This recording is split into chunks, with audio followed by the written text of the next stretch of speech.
días a todos y todas. Mi nombre es Fabiola Sepúlveda, soy investigadora extensionista de INIA, La Platina y coordinadora nacional del programa por el cual hoy nos reunimos en este ciclo de charlas. Esta jornada, junto a Gustavo Chacón, también profesional de INIA Chile, seremos los encargados de acompañarlos durante el desarrollo de este webinar. Bajo el eslogan Yo nutro mi suelo y en el marco de la Estrategia Nacional de Cambio Climático y Recursos Vegetacionales de CONAF y el proyecto Más Bosque, un grupo de profesionales de instituciones públicas darán vida al ciclo de charlas online Cómo mejorar mi suelo. Cabe destacar que esta iniciativa es de carácter gratuita y abierta a todo público previa inscripción. Este ciclo de charlas es parte del programa de transferencia de prácticas alternativas al uso del fuego en el sector silvoagropecuario, que ejecuta INIA La Platina entre las regiones del Maule y los Lagos, con apoyo de CONAF y FAO. A esta hora, en la que ya tenemos una gran cantidad de personas conectadas desde diferentes lugares de Chile, y para sorpresa nuestra, también de otros países, como Perú, Bolivia, Ecuador, Panamá, Costa Rica, Honduras, Brasil, Argentina, Guatemala, México y Colombia, saludamos a todos los agricultores y agricultoras, profesionales, extensionistas, estudiantes y autoridades que nos acompañan, en especial a los representantes de las instituciones asociadas a este programa y que colaboran constantemente. No puedo dejar de agradecer al equipo que forma parte de este programa y que se encuentra presente en los territorios. Muchas gracias por su trabajo.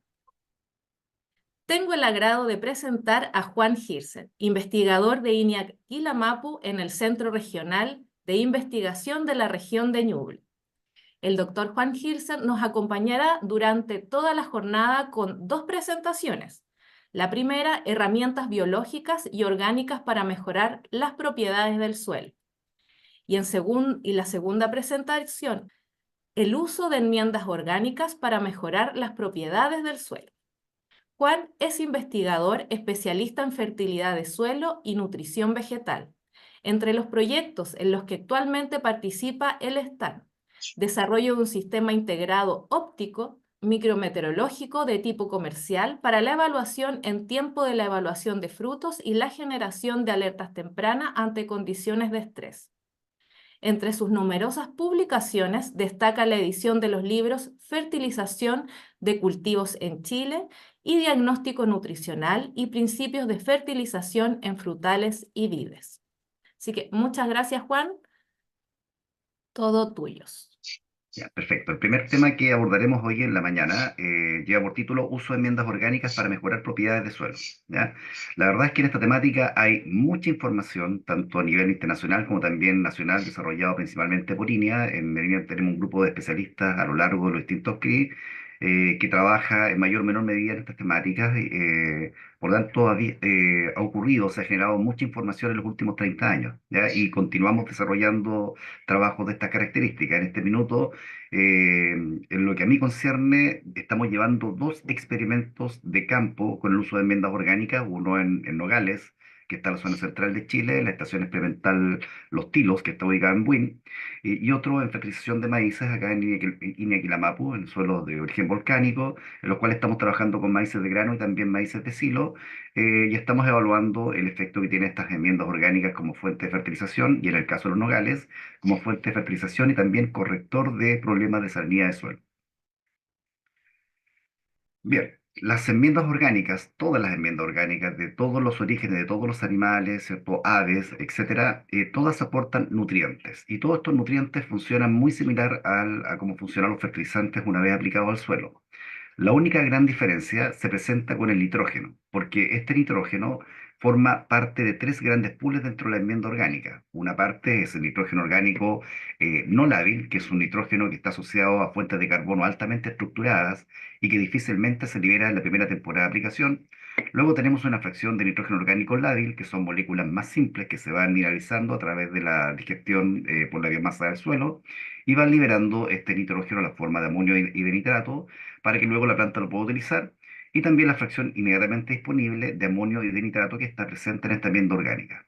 En general, cuando hablamos de las distintas enmiendas orgánicas, de las más frescas, como los guanos frescos, este amonio y nitrato puede llegar a ocupar entre el 15 al 20% de nitrógeno total.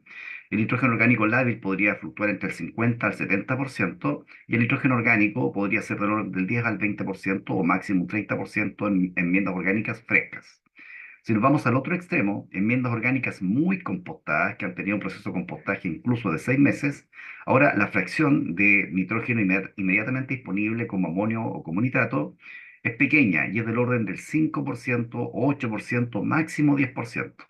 La fracción de nitrógeno orgánico lábil puede fluctuar desde más o menos el 15 hasta el 30 o máximo 40% en algunos compost, y en general el 50 o más del 50% del nitrógeno presente en el compost forma parte de la fracción orgánica no lábil, que prácticamente no se va a entregar en la misma temporada de aplicación, y la siguiente temporada se va entregando muy lentamente o prácticamente ya no tiene entrega después de 2 o 3 temporadas de haber aplicado este compost.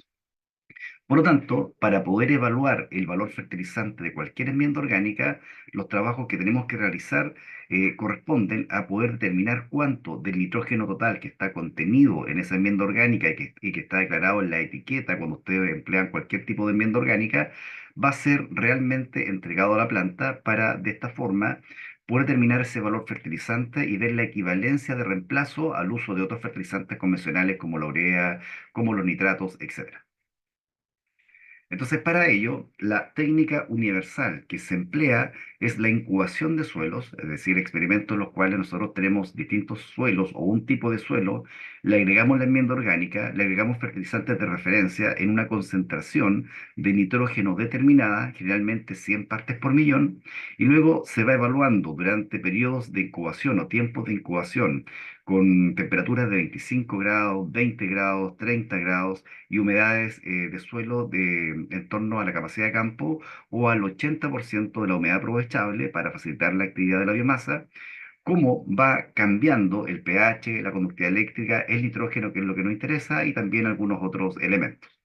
En este caso le estoy mostrando resultados experimentales de evolución de pH, luego de conductividad eléctrica, también de nitrógeno, fósforo y potasio, de el uso de distintas enmiendas orgánicas: guano de broiler, que está en color verde oscuro, guano de pavo en color verde claro, bioestabilizado, que es el nombre comercial de un compost de guano de cerdo, que está en color verde intermedio, y luego fertilización convencional en color rojo, y el control, que es el suelo que no recibe ninguna aplicación de ningún fertilizante y que es muy necesario para poder calcular los incrementos netos tanto de nitrógeno, de fósforo, de potasio o de cualquier elemento que uno quisiera evaluar. Entonces, cuando nosotros vamos viendo lo que está ocurriendo, digamos, con esta evolución, vamos a hacer algunos comparativos, es decir, cuánto libera, por ejemplo, el bioestabilizado, cuánto libera un compost, cuánto libera un guano, respecto del uso de un fertilizante convencional en igual dosis. Para este caso, el fertilizante convencional, que está acá mostrado en línea roja, se empleó a razón de 100 partes por millón y se aplicó a la forma de urea, o sea, 100 partes por millón de nitrógeno total. Luego, también se empleó el guano de broiler en color verde oscuro, también en 100 partes por millón, y los otros guanos o compost también en la misma dosis de nitrógeno total, pero como la composición de fósforo y potasio es distinta entre las distintas enmiendas orgánicas, solamente podemos igualar a una de ellas. En este caso, con el fertilizante convencional, línea roja, igualamos los aportes de nitrógeno, de fósforo y de potasio a- o sea, para llegar a la misma equivalencia que estaba realizando el uso del guano de broiler, ¿ya? Por lo tanto, las dosis de NPK con la línea verde oscura y la línea roja son exactamente equivalentes, ¿ya?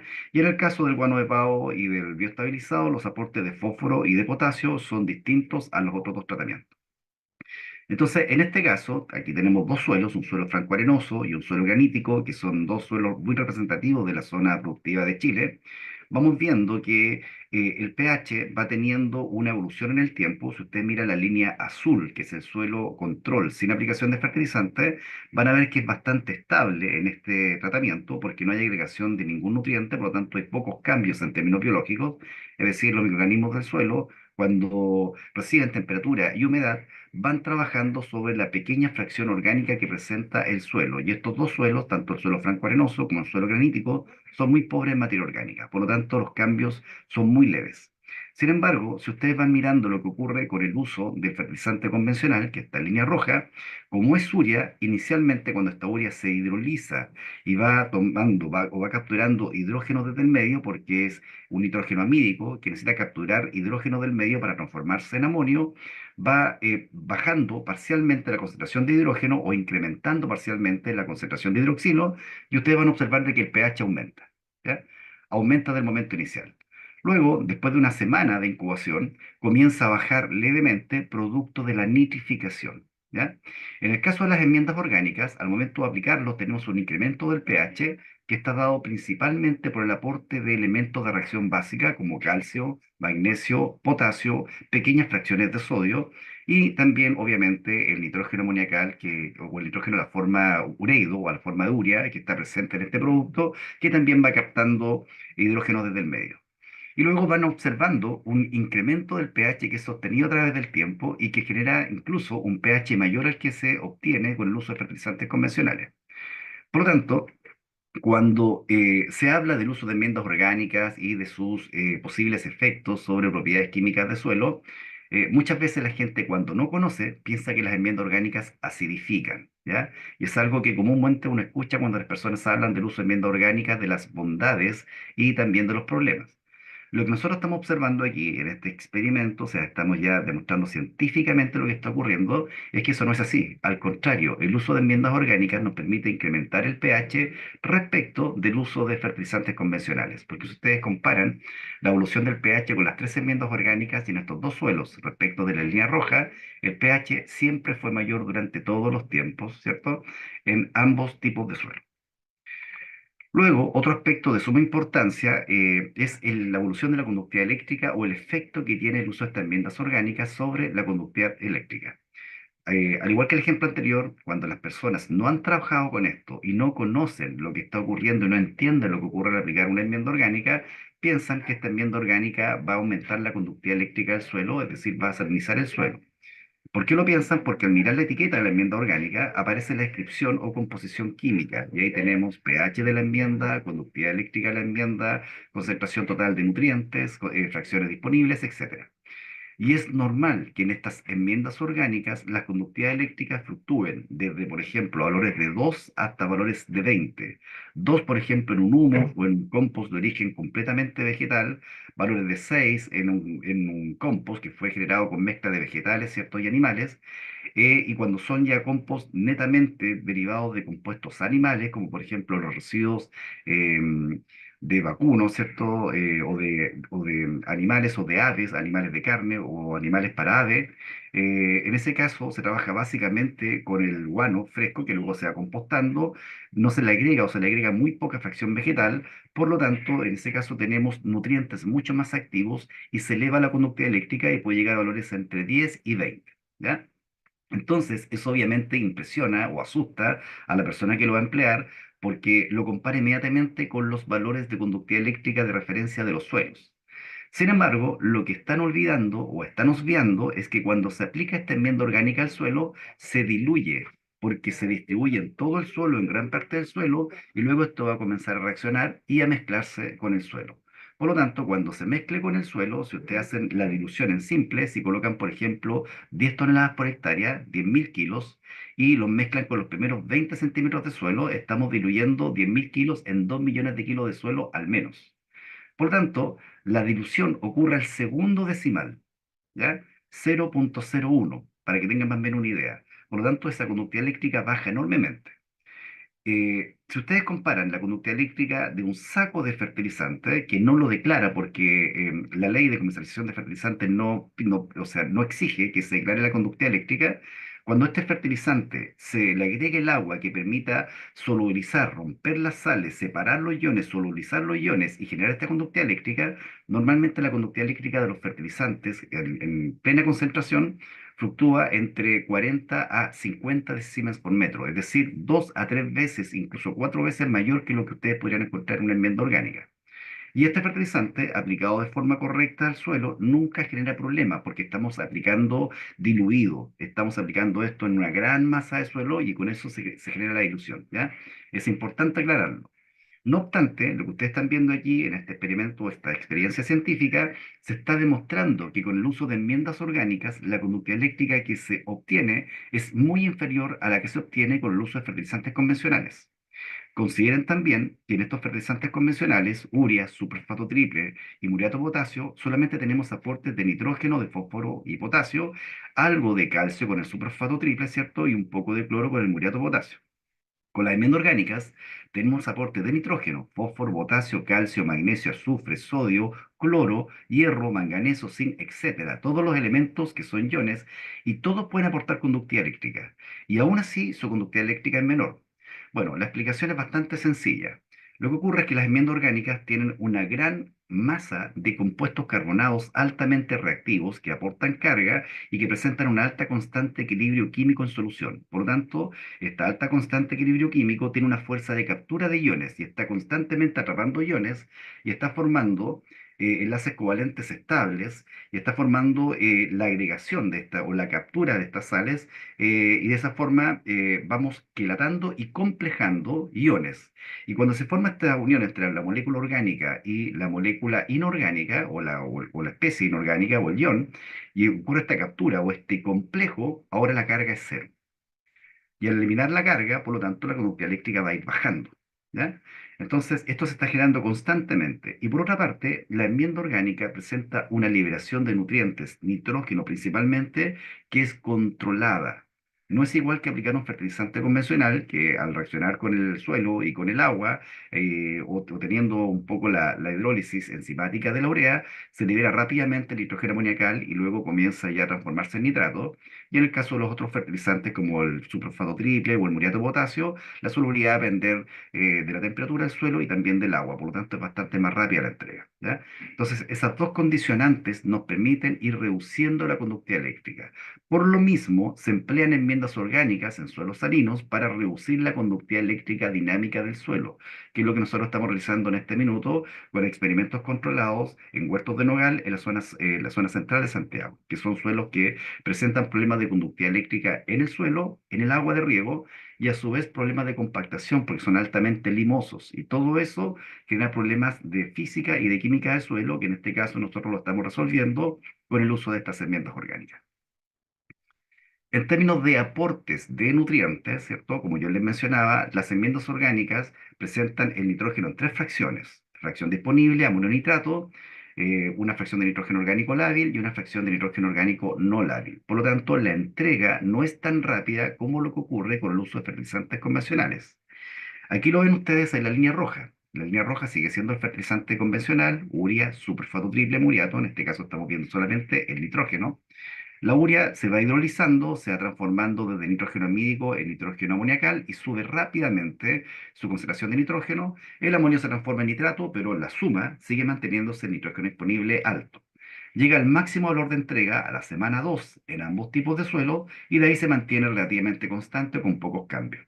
En cambio, las enmiendas orgánicas, estas tres que ustedes ven acá en ambos suelos, aportan inmediatamente amonio nitrato, que está presente en la enmienda orgánica, es mayor en el guano que está en estado fresco, como el guano broiler. Aquí hay un guano parcialmente compostado, que es el guano de pavo, y luego un guano completamente compostado, que es el guano de cerdo. En la medida que es más compostado, tiene el nitrógeno mucho más atrapado o asociado a moléculas carbonadas de mayor peso. Por lo tanto, la captura es mucho más estable y la liberación es más lenta en el tiempo, como lo ven ustedes en este color verde intermedio, ¿ya? Es un poco más rápida en el verde claro y mucho más rápida en el verde oscuro, que es un guano fresco. Pero en todos los casos, la entrega de nitrógeno a estas tres enmiendas orgánicas es controlada y no es tan rápida como la que ocurre con el uso del fertilizante convencional. Para el caso del fósforo, como les mencionaba, solamente uno de los tratamientos, que es el guano de broiler, tiene un aporte de fósforo equivalente o que es igualado por el uso de fertilizantes convencionales, ¿ya? Si nosotros hubiéramos querido igualar el aporte de fósforo y potasio de estas otras dos enmiendas, habríamos tenido que agregar dos tratamientos más, dos líneas rojas más, con distintas dosis de fósforo y de potasio inicial.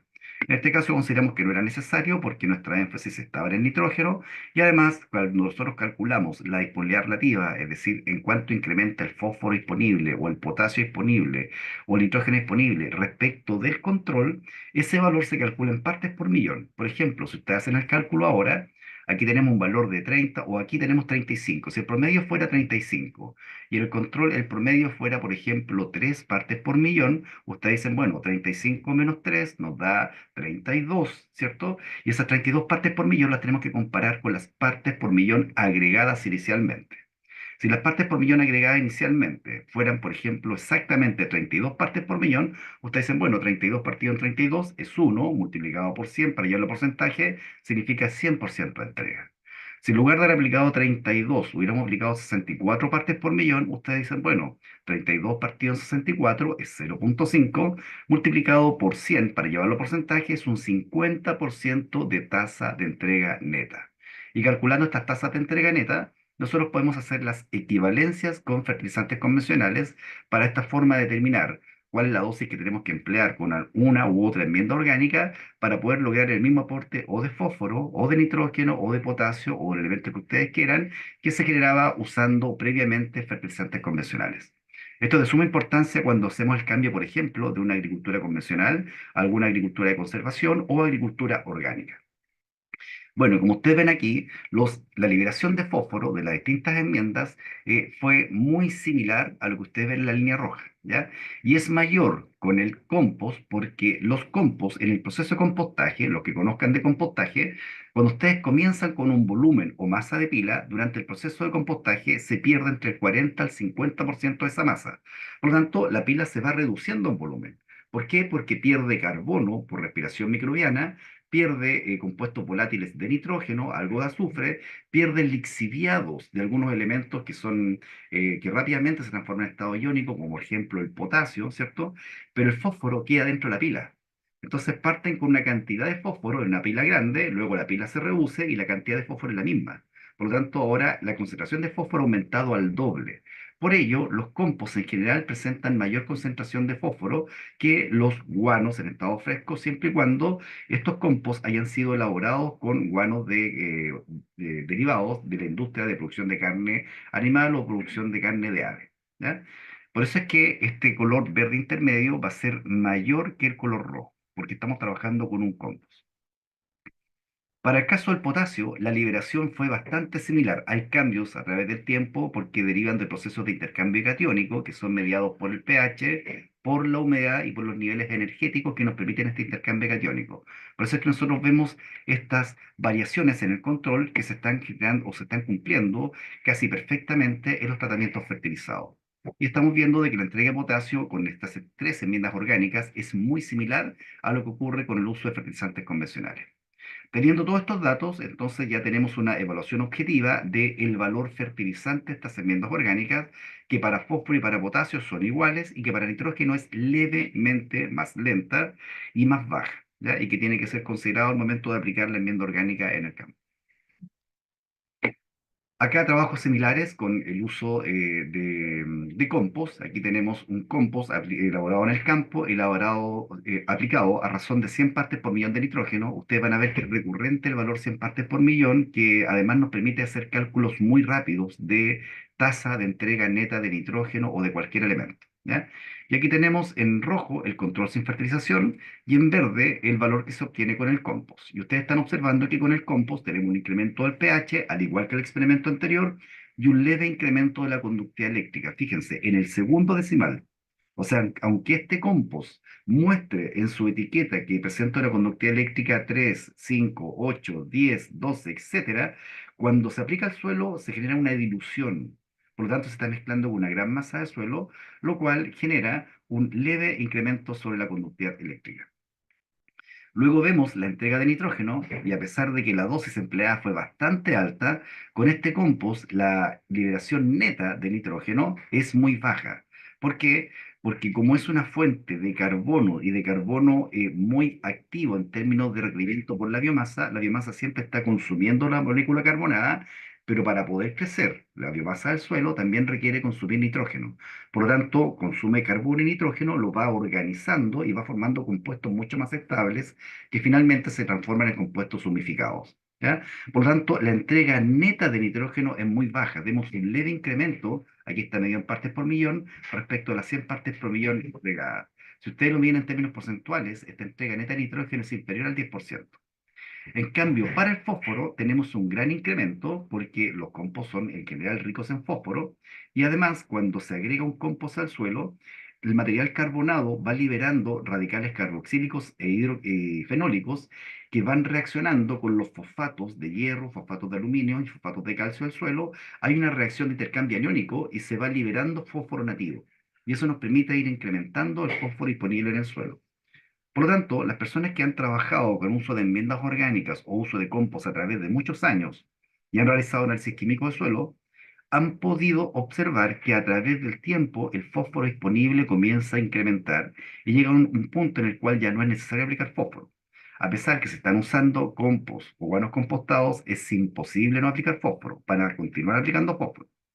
Pero hay que estar siempre atento, porque cuando el nivel de fósforo del suelo supera las 60 partes por millón, y tenemos suelo con pendiente y con riesgo de lluvia o de riegos gravitacionales no controlados, podríamos tener algún efecto de erosión, de arrastre de capas superficiales del suelo, arrastre de fósforo, efecto Ranoff, y eso luego podría llegar a contaminar acuíferos de una zona más baja, y al contaminar este acuífero va a incrementar la población de algas que son fósforo y nitrógeno dependientes. Estas algas consumen todo el oxígeno y transforman el ambiente desde aeróbico a anaeróbico y cambia toda la flora y fauna y vamos perdiendo algunas especies vivas que le dan riqueza al sistema vivo. Así que hay que ser cuidadoso en ese aspecto. Para el caso del potasio, también tenemos un gran incremento del potasio disponible que está asociado al aporte de potasio que se generó con el uso de este compost en dosis bastante altas, ¿ya? Ustedes podrán decir, bueno, 45 toneladas por hectárea, la verdad es que nadie lo emplea a nivel de campo. Como esto es experimental, nosotros tuvimos que calcular la dosis en función de un aporte de 100 partes por millón de nitrógeno total. Otro experimento con humus de lombriz, también hay productores de humus, y este humus tiene un excelente valor biológico, excelente valor fertilizante cuando se aplica al suelo, y aplicamos este humus de lombriz a razón de 100 partes por millón de nitrógeno y de 200 partes por millón de nitrógeno. Eso equivale comercialmente al uso de 67 y 134 toneladas por hectárea. Insisto, nadie va a hacer esto en la práctica. Nosotros lo hacemos experimentalmente para lograr estas concentraciones de nitrógeno total que nos permitan realizar las mediciones de valor fertilizante que tenga este compuesto, en este caso el humus, ¿ya? Y observamos que al igual que el caso de los compost, ¿cierto? Y de las enmiendas orgánicas, hay un incremento del pH por todos los efectos que le mencioné anteriormente. Y luego, este efecto a través del tiempo se va minimizando. ¿Por qué? Porque cuando los microorganismos del suelo van creciendo activamente, estos van respirando. Y al liberar este CO2 de la respiración, el CO2 se combina o se conjuga con el agua presente en el suelo y forma ácido carbónico. Por lo tanto, este ácido carbónico contribuye a ir bajando el pH, ¿ya? Por otra parte, esta actividad de esta biomasa que va digiriendo el carbono, lo va consumiendo y va liberando distintos grupos funcionales, dentro de ellos los ácidos orgánicos. Estos ácidos orgánicos van bajando el pH del suelo, por lo tanto, cuando hay mucha actividad biológica en el suelo, es normal que el pH vaya bajando.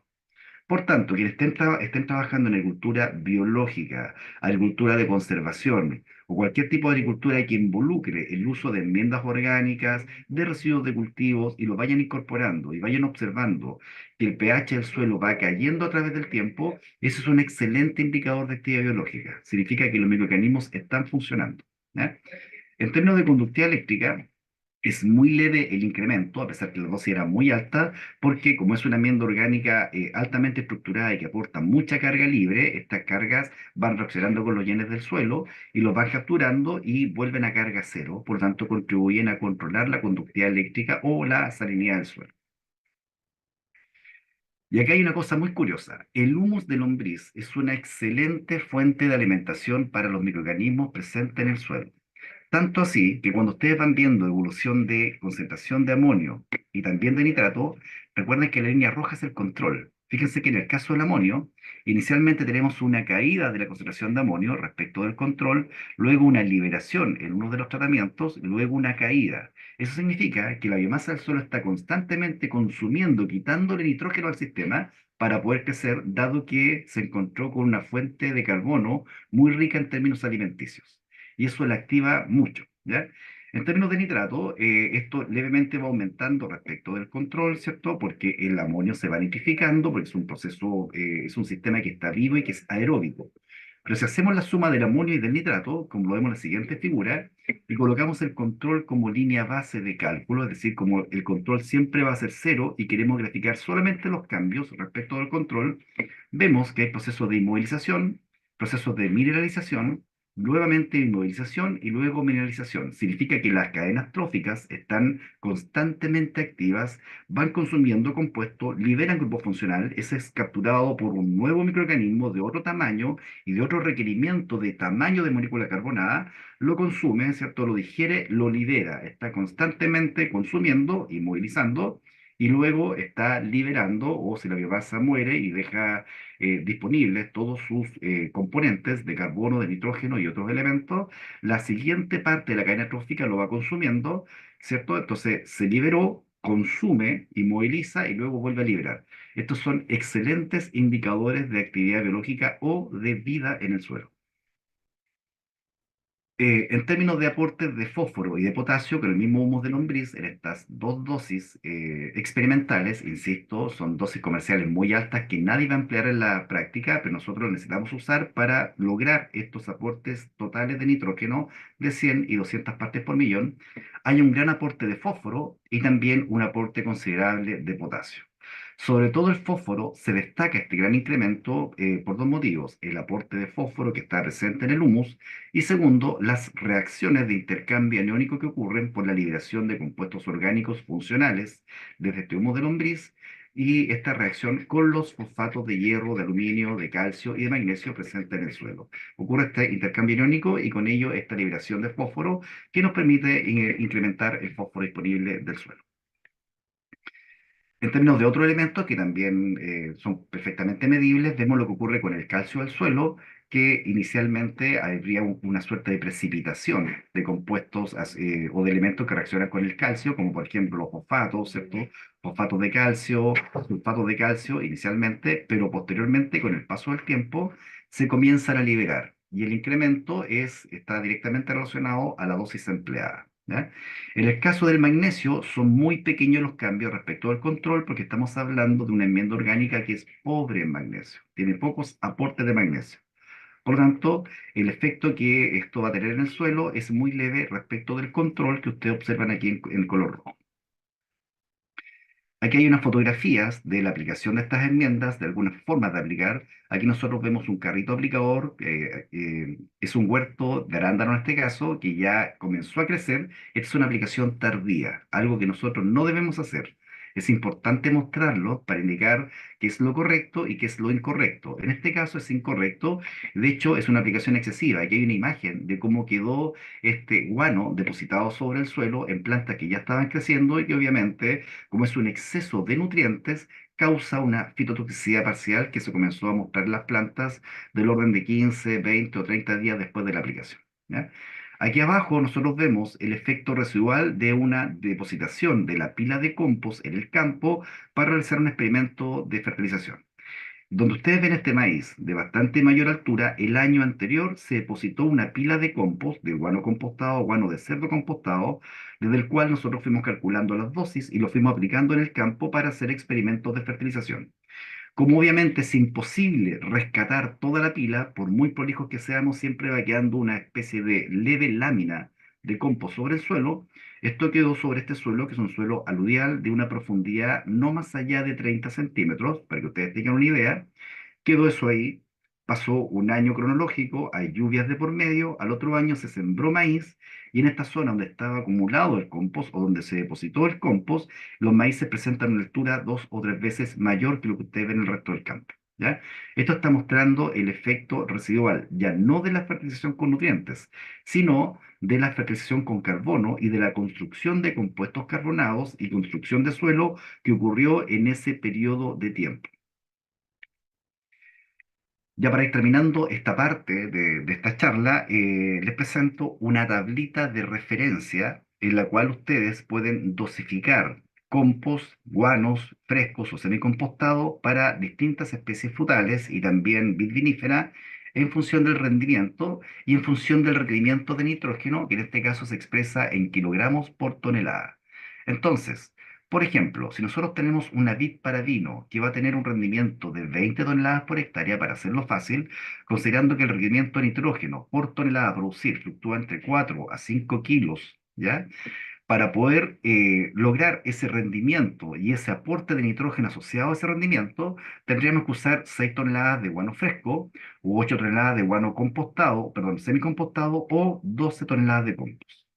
Al revés, si voy al otro extremo, si el viñedo es de baja producción y solamente tiene 5 toneladas por hectárea, considerando el requerimiento de nitrógeno, que es el elemento que cuesta mucho más liberar de estas enmiendas orgánicas, habría que usar solamente 2 toneladas por hectárea de guano en estado fresco o 3 toneladas por hectárea de guano semicompostado, o si fuera un compost, con 4 toneladas por hectárea bastaría. Si tienen rendimientos intermedios, por regla de 3, ustedes van a ir calculando cuánto es la dosis de cada una de estas enmiendas a emplear para poder lograr el aporte de nitrógeno, obviamente de otros nutrientes también asociados, que nos permitan alimentar los requerimientos nutricionales que tiene nuestro cultivo, nuestro frutal, nuestra vid o nuestra hortaliza para el rendimiento que tenemos posibilidad de alcanzar a nivel de campo. Tablas como esta, para cultivos, para hortalizas, para praderas, están publicadas en este boletín que nosotros generamos el año 2016 con Francisco Salazar. Está en la página de INEA, ¿cierto? Lo pueden descargar, es gratuito. Eh, es un boletín del orden de unas 60 páginas que muestra toda la información que yo les presenté y además mucha otra información científica generada durante más o menos unos 20 años de estudio experimental de uso de distintas enmiendas orgánicas a nivel de campo y también a nivel de condiciones controladas. Entonces, con ello ya estoy terminando la primera parte. Sé que nos queda un poco de tiempo, así es que no sé si quieren hacer preguntas ahora o hacemos un descanso y dejamos las preguntas para el término de la segunda charla. Juan, debido a que fuiste muy eficiente con el tiempo, tenemos algunas consultas en el chat, así que las vamos a leer. ¿Perfecto? Eh, Sandra dice, Sandra de INDAP Los Lagos, ¿cómo se comporta el fósforo en una enmienda orgánica versus fertilizante en suelos volcánicos sur de Chile? Ya. Hola Sandra, ese experimento ya lo hemos realizado en varias oportunidades en los suelos volcánicos de nuestra zona, de acá de Chillán. Nosotros también tenemos andisoles con niveles de materia orgánica del orden del 8 al 12%. Tú allá tienes andisoles con materia orgánica entre 15 y 30% en algunos casos. Por lo tanto, tienes mayor poder de fijación de fósforo. Sin embargo, en ambos casos, a pesar que las intensidades de fijación de fósforo en estos dos suelos van a ser distintas porque tienes mucho más alofar en el sur que el que nosotros tenemos acá en la zona, se ha demostrado que con el uso de enmiendas orgánicas, producto de estos procesos de intercambio aniónico entre los grupos funcionales orgánicos y los fosfatos de hierro y aluminio presentes en el suelo, se logra un mayor incremento de fósforo disponible, aunque tú iguales las dosis de fósforo que empleas o con el fertilizante o con la enmienda orgánica. El resultado final es mayor fósforo disponible usando enmiendas orgánicas. Muchas gracias, Juan, por tu presentación y por la respuesta. Sandra vuelve a consultar y dice, ¿hay información de dosis referenciales para el caso de praderas mejoradas? Sí, como yo les mencionaba, en esta publicación, en este boletín, Sandra de conocer a Francisco Salazar, que trabaja allá en INRMEW, ¿cierto? Ellos tienen bastantes trabajos en fertilidad de suelo y también en medio ambiente. Y cuando nosotros decidimos, ¿cierto? Planteamos hacer este boletín, quisimos colocar toda la información que existía ordenada de forma sistemática y luego construir tablas como las que yo le menciono. Hay una tabla similar a esta, pero con menos especies, porque no estamos especificando la especie de pradera, donde hablamos de dosificaciones para gramíneas o para praderas mixtas o para leguminosas. Por lo tanto, hay una tabla referencial que les permite obtener dosis en función del rendimiento y obviamente también en función de los requerimientos de nutrientes de estas praderas. Muchas gracias, Juan. Juan José dice, ¿es recomendable la aplicación de enmiendas orgánicas en cobertera, por ejemplo, en lo que se hace en praderas con guano de aves?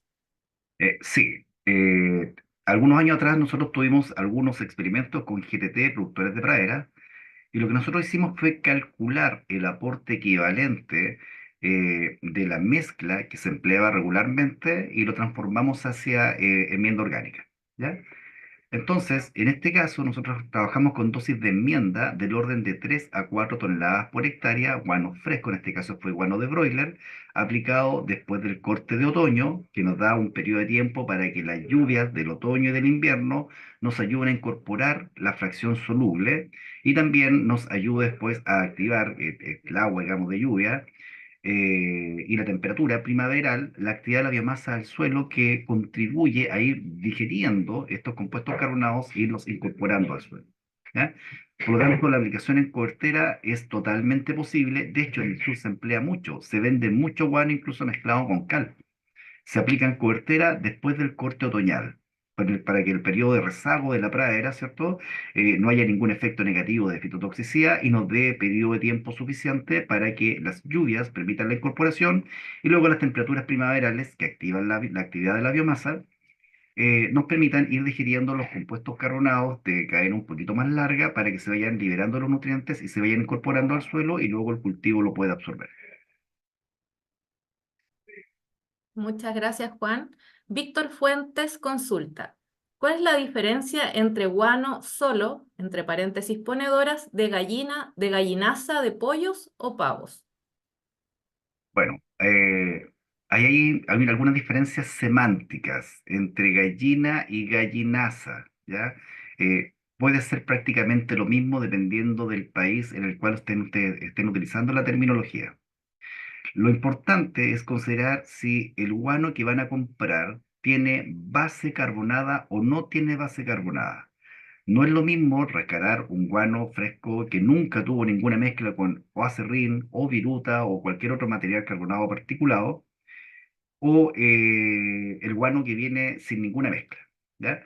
Cuando nosotros agregamos una base, imagínense el pabellón donde están creciendo las aves, donde están criando las aves, ¿cierto? En el cual la ave está constantemente eliminando sus heces, que es una mezcla de fracción líquida y sólida, ¿cierto? Y va cayendo al piso, entonces para que el piso no se contamine, no se ensucie y sea más fácil todo el manejo y el tránsito, se colocan bases de carbono abajo. Y lo que se emplea regularmente es o viruta o acerrín. En algunos casos también se puede emplear corteza de pino, ¿ya? Se coloca esta base carbonada, que en el fondo es un filtro biológico que va recogiendo toda esta depositación de heces y se va mezclando y permite que se vaya secando la base del piso, ¿ya? Luego, cuando termina el ciclo del ave, ¿cierto? Cuando ya se son aves para carne o ponedora, ¿cierto? Cuando se acaba el ciclo, se recoge todo ese piso que estaba ahí, que ya va a ser una mezcla de la cama carbonada con todo el material de guano que fue cayendo. Generalmente en estas mezclas, la base carbonada ocupa entre el 30 al 40% y el otro 60 o 70% es el guano directo del ave o de carne o ponedora. ¿Ya? En el caso del pavo, la situación es más o menos similar, con la diferencia que en términos de composición orgánica y química del guano de pavo hay mayor presencia de nitrógeno amoniacal respecto del guano de gallina, lo cual, por una parte, está asociado a mayor emisión de olores y también, cuando se emplea a nivel de campo, mayor liberación de nitrógeno al momento de aplicar. Por lo tanto, hay que ser cuidadoso con la dosis del guano. Por eso es que cuando hablamos de guano de pavo, en este caso y para estos estudios se habla de guano de pavo estabilizado, es decir, que tiene un leve proceso de compostaje para tratar de disminuir la presencia de estos compuestos de bajo peso molecular y aumentar la transformación hacia compuestos de mayor peso molecular. Eso lo permite estabilizar. Muchas gracias, Juan. Para seguir con lo que estabas conversando, Pamela Ortiz pregunta, ¿cuál es la diferencia del guano compostado y semicompostado? Bueno, el guano compostado ha cumplido con todo el proceso de compostaje, la fase acidófila, ¿cierto? La fase termófila, la fase mesófila y la fase de estabilización. Tiene todo el proceso que puede durar, dependiendo del periodo del año, entre 3 y 6 meses. El semicompostado no alcanza a cumplir todas las fases, no llega a la fase terminal del compost. Lo que hace el proceso de semicompostaje es eliminar los compuestos altamente volátiles, eliminar la fracción soluble o de bajo peso molecular o de cadena corta y permitir transformarla hacia compuestos de cadena media que sean menos lavables y menos volatilizables para reducir la emisión de los olores. Por lo tanto, el proceso de semicompostaje es bastante más corto respecto del proceso completo de un compost. Muchas gracias, Juan. Eh, Héctor Cárdenas consulta, ¿los purines bovinos en lecherías son un aporte al suelo? Sí, también lo hemos evaluado en distintos experimentos, tanto allá en Remegue como acá en Quilamapu, y hemos trabajado con purines de lechería y otro tipo de purines. Obviamente tenemos que calcular cuáles son los aportes de nutrientes, se hace un análisis inicial de fracciones totales y se calcula la dosis del purín en función de los aportes de nitrógeno que vamos a emplear en distintos cultivos. En el caso del sur, estos purines se emplean directamente a través de los sistemas de riego para praderas y para maíces de ensilaje, que son los que dominan en el sur, ¿ya?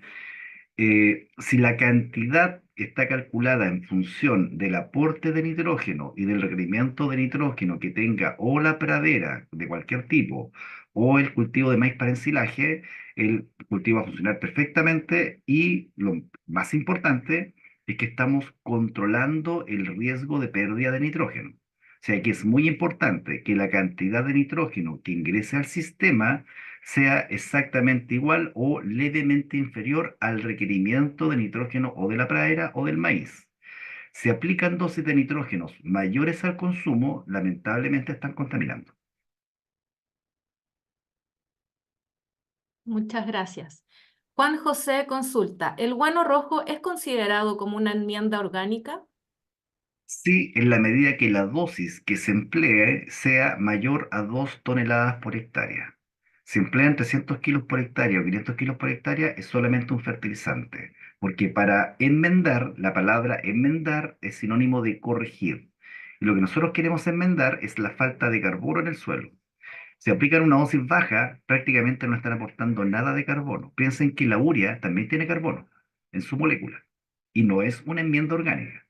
Incluso, aunque la empleen a razón de 500 kilos por hectárea, 600 kilos por hectárea para el caso de un maíz, a pesar que tiene carbono, no es una enmienda orgánica, porque el aporte de carbono es bajísimo.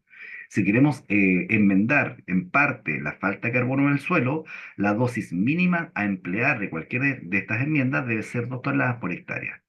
¿Ya? La recuperación de carbono que van a lograr es muy baja.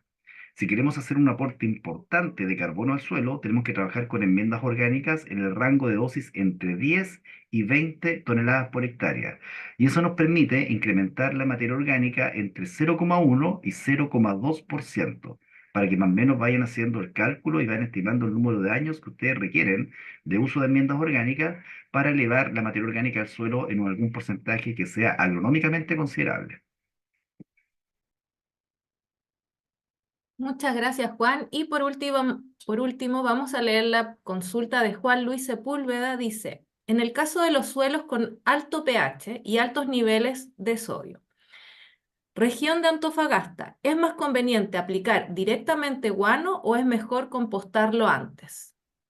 Lo mejor es compostarlo antes. Si ustedes compostan el guano, están aumentando la cantidad de grupos funcionales y la cantidad de carga eléctrica orgánica libre y de alta afinidad química, de alta constante equilibrio químico, que les permite capturar el exceso de iones en el suelo y les va a reducir la suciedad del suelo. O sea, lo sugerible es que el guano sea compostado y una vez compostado debe ser aplicado y de esa forma va a ser mucho más efectivo para poder reducir el problema de suciedad de sus suelos.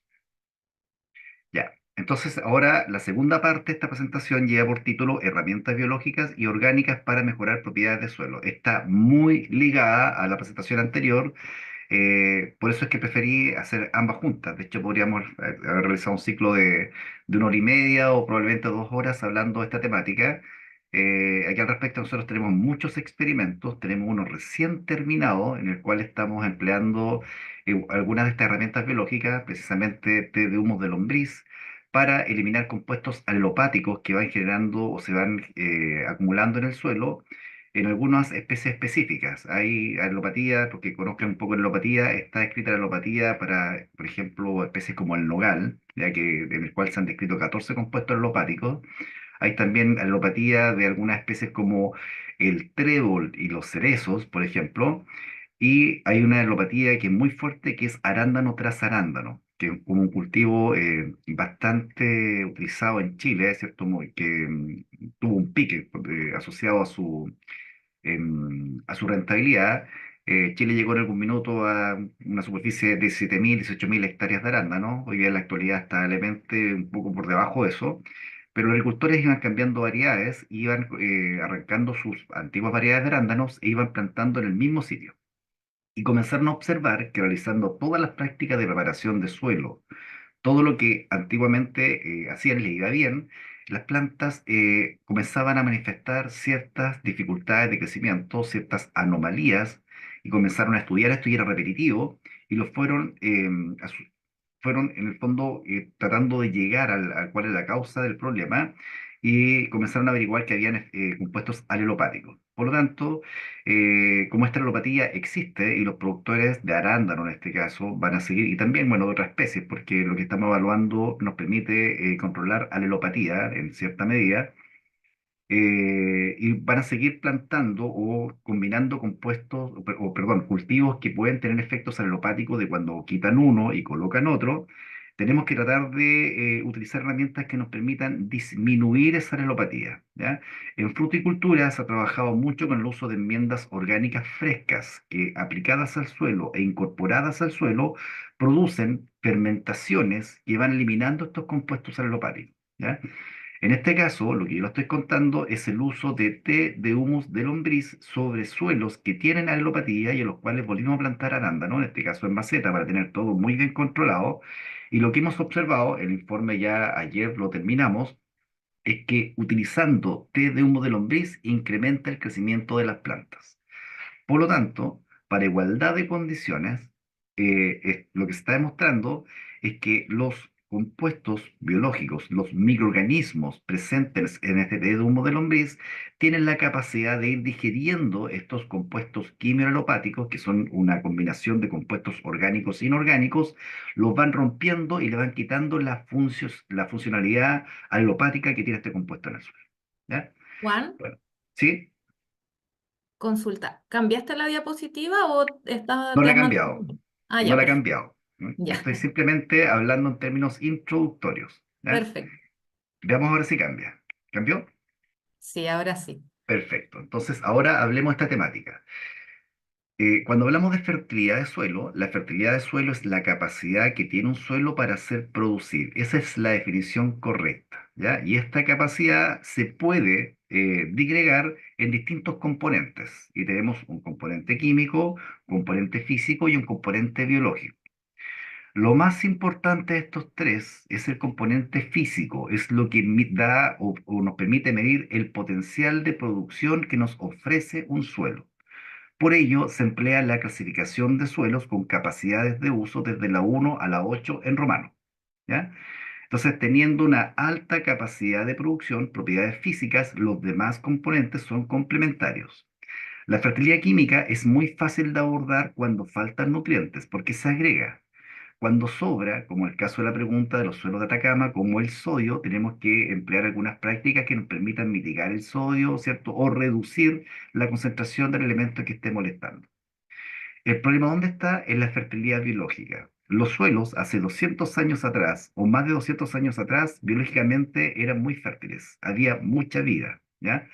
Después, en los últimos 100 años, con la agricultura que fue aumentando de intensidad y sobre todo en los últimos 70 o 80 años, después de la Revolución Verde, cuando comienzan a emplearse de forma progresiva y cada vez más los pesticidas, comenzamos a disminuir la actividad biológica del suelo porque estos compuestos, o muchos de ellos, van generando daños sobre los microorganismos vivos del suelo.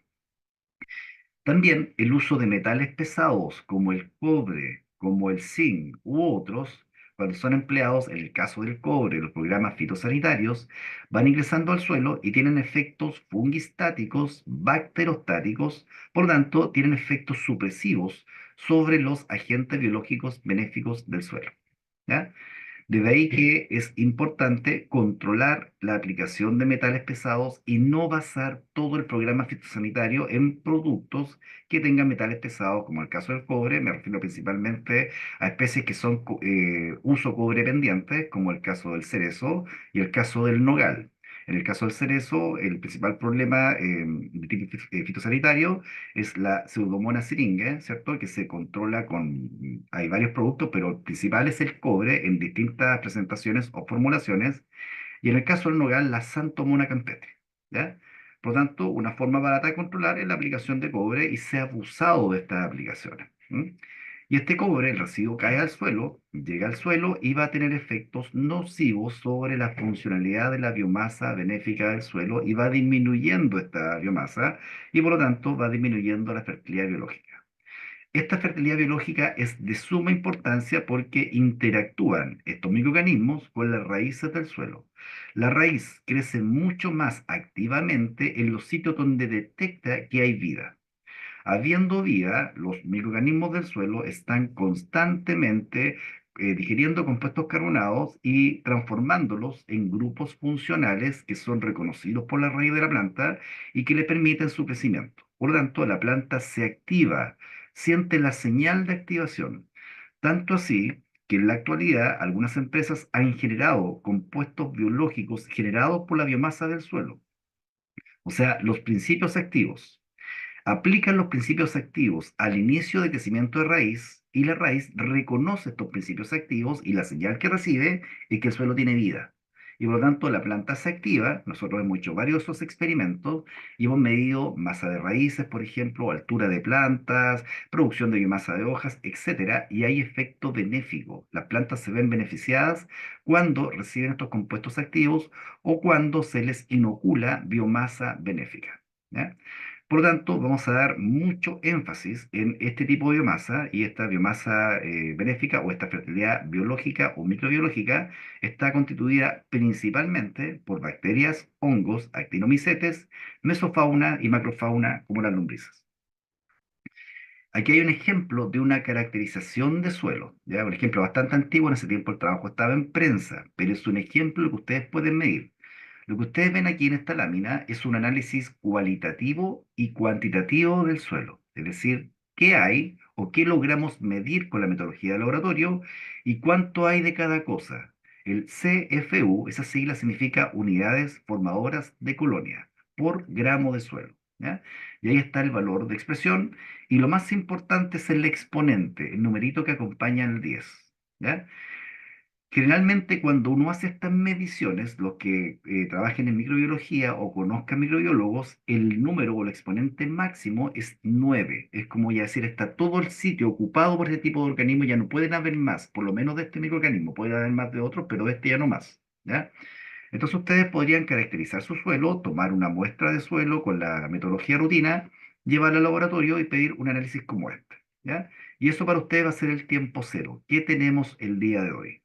Luego comenzar a trabajar con agricultura orgánica, agricultura de conservación, agricultura regenerativa, etcétera. Cualquiera de estas modalidades de agricultura que les permite acercarnos a un sistema natural y privilegiando la vida del suelo.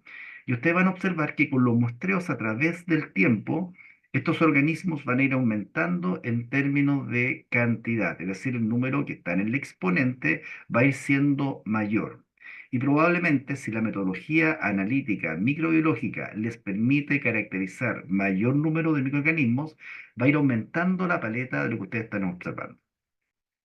Entonces, es un buen ejercicio para poder tener una evaluación objetiva de qué tan bien están haciendo ustedes con sus manejos respecto de la vida que están logrando en el suelo. Aquí hay otro ejemplo de, comparativamente, de huertos de arándanos de la misma empresa que están cultivadas en dos suelos. un suelo volcánico, profundo, rico en materia orgánica, mucho espacio poroso, mucha exposición de aire y de agua en movimiento, y un suelo granítico con limitaciones físicas, con compactación, poco espacio poroso y también bajo en materia orgánica. Y aquí se miden varios componentes, en este ejemplo solamente hay tres: actividad beta-glucosidasa, ¿ya?, que es una medida de actividad enzimática, luego carbono microbiano y luego respiración. Como ustedes pueden ver, el suelo volcánico presenta mayores valores que el suelo granítico. ¿En qué se traduce esto? Que la observación que hacía el productor era que en sus huertos, realizando el mismo manejo, incluso fertilizando mucho más los suelos graníticos, las plantas de arándano presentaban menor expresión vegetativa y también menor productividad. Entonces, entendiendo que la respuesta, que si bien estaba explicada por propiedades físicas, ¿ya?, pero que no era lo único, que también había otro componente, decidió realizar este tipo de análisis y observó que la actividad biológica en el suelo volcánico era el doble, o en el caso de la actividad beta-glucosidasa, hasta 5 o 6 veces mayor que lo que tenía en el suelo granítico, y eso también está explicando este vigor observado de las plantas. Generalmente lo que se emplea a nivel de campo es la aplicación de té de compost o de té de humus de lombriz. Y aquí ustedes ven una caracterización de la composición de microorganismos presentes en este té de compost y cuánto es la concentración. Si ustedes miran este numerito con estos exponentes 7, 8, 4, 5, 9 y lo comparan con la lámina anterior donde les mostraba presencia de microorganismos en el suelo, ustedes podrían concluir de que el té de compost tiene muchos más microorganismos. Lógico, tiene mucho más, pero es un concentrado que está en forma líquida. Cuando lo apliquen al suelo se va a diluir enormemente. Por lo tanto, lo que ustedes van a lograr en términos de presencia de microorganismos no va a ser lo mismo que lo que se obtiene en un suelo que ya tiene colonización, ¿ya? Por lo tanto, este análisis no es comparable al análisis del suelo que le mostré hace dos láminas, ¿ya? Esto es un producto que está concentrado, que cuando se aplica al suelo se va a diluir muchas veces, por lo tanto va a incrementar levemente la concentración de microorganismos en el suelo. Por lo tanto, cuando se emplea té de compost, que es una excelente herramienta, hay que aplicarlo constantemente. Y lo que uno hace regularmente en la práctica es realizar aplicaciones semanales durante todo el periodo de crecimiento de las plantas. Lo mismo con el té de humus, ¿ya? Té de compost o té de humus, hacemos aplicaciones todas las semanas. Dosis referenciales de este concentrado del orden de 100 a 200 litros por hectárea como estimulante de crecimiento de raíces y obviamente estimulante de crecimiento de plantas. En algunos casos, se ha observado que para algunas especies que son afectadas por enfermedades, como el caso del plateado en el arándano, aplicando té de compost a razón de 1000 litros por hectárea, obviamente fraccionado durante la temporada, ha permitido aumentar la tolerancia de la planta al patógeno, disminuir la sintomatología a nivel foliar y recuperar las plantas, ¿ya? ¿Por qué? Porque también tienen efectos inductores de resistencia interna a las plantas. Se forma este círculo virtuoso entre los microorganismos, las raíces de las plantas, la entrega de compuestos carbonados por parte de la raíz, el consumo por parte de microorganismos, el paso por el tracto digestivo, la transformación del compuesto carbonado y la eliminación de un grupo funcional que ahora es reconocido por la planta, es absorbido, por eso es que hablamos de círculo y virtuoso, porque tiene un efecto positivo, ¿ya? Entonces, en la medida que tengamos mayor vida en el suelo, hay mayor actividad o la actividad de la planta se ve beneficiada. Tenemos una planta, por una parte, con mayor vigor, más productiva, menos estresable y menos enfermable. Y aquí, simplemente para graficar un ejemplo, un experimento que hicimos hace muchos años atrás. De hecho, este fue el primer experimento realizado en Chile, publicado en Chile, donde evaluamos objetivamente el uso del té de compost. Y lo que hicimos fue trabajar con plantas en maceta, bayicas, en alta dosis, ¿cierto? Y teníamos un tratamiento control, que está aquí en color blanco, ¿ya?, en el cual solamente aplicábamos agua de riego sin té de compost. Luego, un tratamiento, le llamamos control sub 1, en el cual aplicábamos al suelo té de compost en cada riego. Luego, el mismo suelo, té de compost riego por medio para ver si había algún efecto en la frecuencia. Importante decir que el suelo era un suelo volcánico, un suelo brumado, rico en materia orgánica. ¿Por qué lo hicimos de esta forma?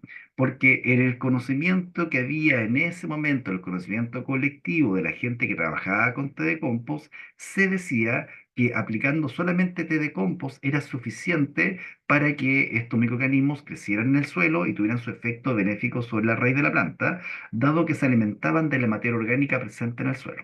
¿Ya?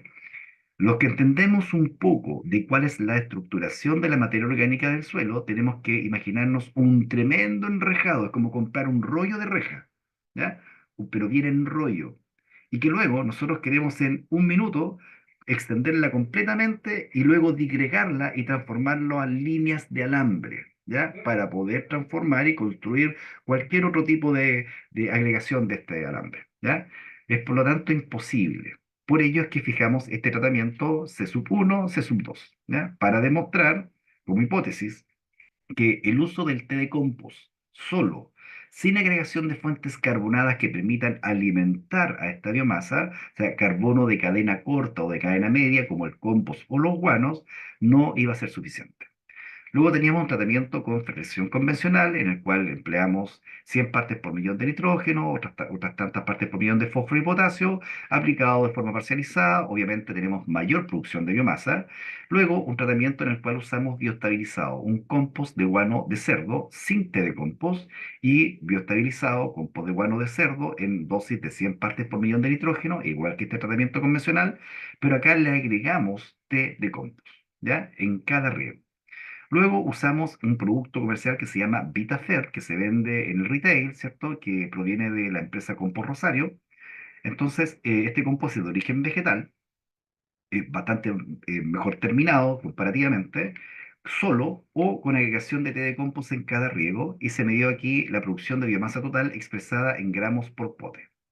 Los que conozcan un poco de estadística van a decir, no, pero es que la comparación que está haciendo profe no es correcta, porque está comparando efectos, ¿cierto?, de leves cambios de color de pelo entre personas de pelo rubio y de pelo oscuro, ¿ya? Y aquí los castaños oscuros y las personas de pelo negro se van a ver iguales cuando hay poca luz, ¿ya? Si quisiéramos hacer un análisis que sea mucho más estricto, tenemos que hacer contrastes y comparar entre pares de tratamientos. Por ejemplo, si queremos ver el efecto benéfico o no benéfico del té de compost, tenemos que aislar a este experimento solamente estos dos tratamientos y estos dos, y ver si la agregación del té de compost tiene efecto positivo sobre el crecimiento de la planta respecto de la no agregación. Es decir, este tratamiento versus este, o este que está aquí versus este. Eso se llama análisis de contraste, que lo hicimos y nos mostró significancia estadística. Es decir, que cuando ya reducimos el experimento y comparamos personas solamente de pelo castaño para ver si hay cambios en el color del pelo, uso este ejemplo bastante simple para que lo puedan entender, este sistema de análisis estadístico nos permite detectar si hay efecto o no. Y cuando hicimos eso, se mostró el efecto significativo de la agregación del TDCO. Luego la extracción total de nitrógeno, que es otra medida, aquí es un poquito más sensible, ya empieza, si bien comparten letras D, ¿cierto? Ya comienza a aumentar esta letita y se parece a lo logrado con el tratamiento de fertilización convencional, ¿ya?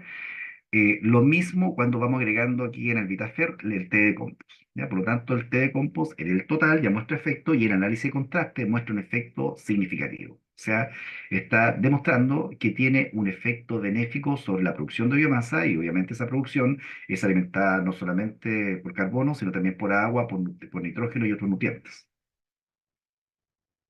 Y en términos de recuperación aparente del nitrógeno, ¿cierto?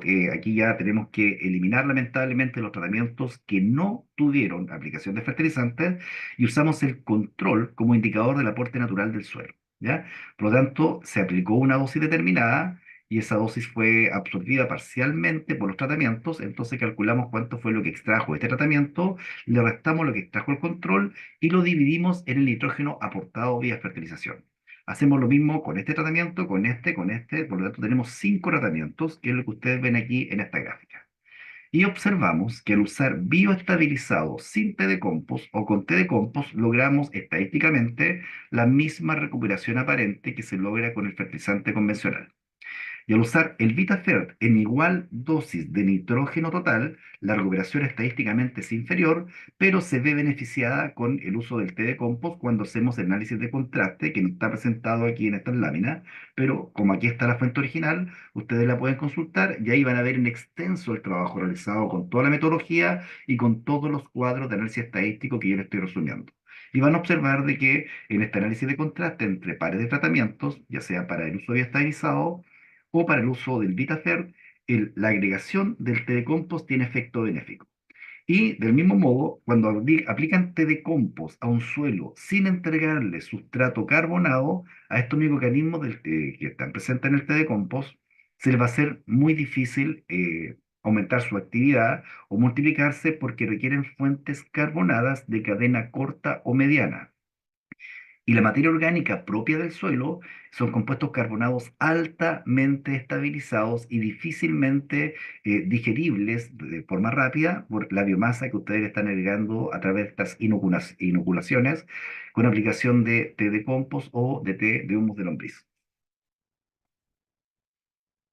Bueno, la materia orgánica del suelo, todos los suelos tienen materia orgánica en mayor o menor medida y está compuesta principalmente por una fracción estable donde encontramos el humus, ácidos húmicos, fúlvicos y huminas, y una pequeña fracción de moléculas activas donde encontramos proteínas, aminoácidos, hidratos de carbono, ácidos orgánicos, ceras, resinas, ligninas, etcétera. ¿Ya? Si nosotros queremos mejorar materia orgánica por todas las propiedades benéficas de la materia orgánica, tenemos que pensar en mejorar el todo. ¿Ya? Y en la medida que sea más alto el porcentaje de materia orgánica, mejor todavía en términos productivos para nuestro suelo. Hay algunos estudios a nivel mundial que han demostrado que la única propiedad de suelo que está directamente relacionada al incremento de rendimiento de los cultivos es la materia orgánica. Si aumenta la materia orgánica del suelo, aumenta la función de productividad de cualquier cultivo indicador. ¿Cuáles son las ventajas de la presencia de materia orgánica en el suelo? Varias. No es necesario que se las cuente acá, me imagino que ustedes las conocen bastante bien, pero pues, aquí hay un resumen de todas las ventajas del uso de la materia orgánica y de la presencia de materia orgánica en el suelo. Por lo tanto, entendiendo esto y también con estudios agronómicos de carácter científico, se ha demostrado que en la medida que vaya aumentando la materia orgánica del suelo, va a ir aumentando la capacidad productiva del suelo. Es decir, la materia orgánica sería uno de los principales elementos presentes en el suelo, indicadores de fertilidad, porque aporta propiedades físicas, propiedades microbiológicas y también propiedades químicas. Luego, la fracción activa de estas propiedades físicas y estos grupos funcionales van a ser estos ácidos húmicos. ¿Por qué activa? Porque si bien son muy estables, aportan mucha carga. Y estas cargas nos permiten ir uniendo partículas a cierta distancia y mantener espacio poroso, mantener esta unión estable, es decir, formar agregados estables. También nos permiten tener un efecto de control sobre algunos elementos nocivos en el suelo, como por ejemplo metales pesados, pesticidas. También permite alimentar biomasa del suelo y anidar biomasa para que trabaje correctamente en condiciones de humedad, de temperatura y de oxígeno, o sobre todo, o principalmente balance humedad-oxígeno. Esta biomasa benéfica va a crecer principalmente en sitios donde hay materia orgánica estable, que la va a albergar, que le permite dar una adecuada condición de estabilización o de sitio de ocupación dentro del suelo. Entonces, con el uso de estas enmiendas orgánicas se ha demostrado a través del tiempo con muchos experimentos y en la actualidad ya hay bastante publicación científica al respecto, que la aplicación de los ácidos húmicos al suelo tiene efectos benéficos en crecimiento de plantas, en producción de plantas, en condición de salud o sanidad de planta o resistencia o tolerancia frente a ciertos patógenos y también en calidad de productos producidos como por ejemplo la fruta.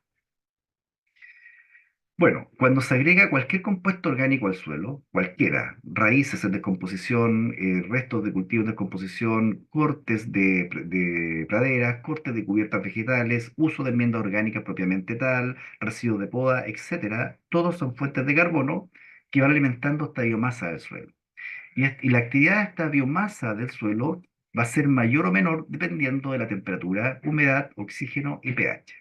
Si la temperatura del suelo aumenta en condición de humedad y de oxígeno, la actividad de la biomasa también aumenta. Por lo tanto, la actividad de la biomasa va a ser mayor para los suelos en condición de riego desde mediados de primavera hasta finales de verano, en la medida que haya riego, ¿ya? O que haya agua de lluvia en ese periodo. Y es inferior a los periodos fríos. la condición óptima para que la biomasa maximice su actividad son temperaturas cercanas a los 25 grados, que prácticamente no se van a lograr en los suelos de Chile al menos. Acá tenemos temperatura en verano en condición de riego del orden de 20 grados, que también le ayuda, pero no estamos en el máximo, pero es mejor que tener temperaturas de 10 grados. Y un balance humedad-oxígeno del orden del 70% para el agua y 30% para el oxígeno. Y en términos de pH, un rango de pH entre 6,2 y 7 que potencia la actividad conjunta tanto de bacterias como de hongos. Entonces, estos microorganismos van a ir consumiendo el compuesto orgánico que va ingresando, es una fuente de energía o fuente de alimentación, lo consumen, están activos, como son aeróbicos, respiran y pierden dos terceras partes del carbono ingresado a la forma de emisiones de CO2. Por lo tanto, solamente la tercera parte del carbono que ha ingresado contribuye a la formación o de humus o de compuestos orgánicos más simples, dentro de los cuales van a encontrar, por ejemplo, compuestos enzimáticos, vitaminas, pseudohormonas y también nutrientes. Todo esto está dando vida al suelo. Y en todo este proceso de actividad de esta biomasa del suelo, respiración y transformación de compuestos orgánicos hacia compuestos orgánicos más simples, va ocurriendo también una caída del pH, porque este proceso aeróbico y de vida del suelo va generando compuestos que bajan el pH del suelo. Por lo tanto, la caída de pH cuando tenemos suelo vivo es un excelente indicador de vida. Entonces, si nosotros hacemos el ejercicio de agregar un compuesto orgánico de cualquier naturaleza a un suelo y vemos cómo cambia la materia orgánica a través del tiempo, vamos a observar de que a través del tiempo el crecimiento de la fracción húmica es bajo, porque estamos perdiendo dos terceras partes del carbono por respiración, y además el factor de humificación de esos compuestos va a fluctuar entre 10 y 60% dependiendo de cuál sea la naturaleza. Compuestos carbonados simples tienen bajo factor de humificación. Compuestos carbonados mucho más estables, con mayor presencia de celulosas e hemicelulosas y ligninas, tiene mayor factor de humificación. Es más lento, pero si nosotros marcamos el carbono con algún isótopo como el carbono 14, ¿cierto? O carbono 13, vamos a observar que a través de muchos años esos compuestos terminan siendo humificados. Lo que crece fuertemente es la biomasa del suelo, porque le estamos dando fuentes constantes de carbono de rápido consumo. ¿De qué se compone este humus del suelo? Bueno, aquí tiene un esquema básico. Tenemos un núcleo que está conformado por distintos compuestos orgánicos, que los podemos agrupar principalmente en el grupo de los fenoles, quinonas, amidas y carboxilos. Luego tenemos compuestos más simples que están actuando de puente importante, todos tienen carga, fíjense acá, y elementos muy simples que rápidamente pueden combinarse con cargas que estén presentes en el suelo y van formando agregados. ¿Ya?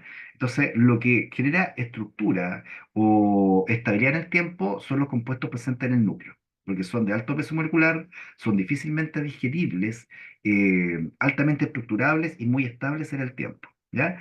Y estas cargas que se están exponiendo son las que permiten interactuar con arcillas del suelo, con partículas del suelo, con elementos que se presentan en forma soluble dentro de la solución del suelo y le pueden ir capturando. Cuando hacemos la comparación entre ácidos fúlvicos y húmicos, aquí hay una tabla comparativa, aquí está la referencia, ¿cierto? Del libro de Química de Suelo de Navarro y Navarro del año 2000. Esto lo va a cambiar mayormente.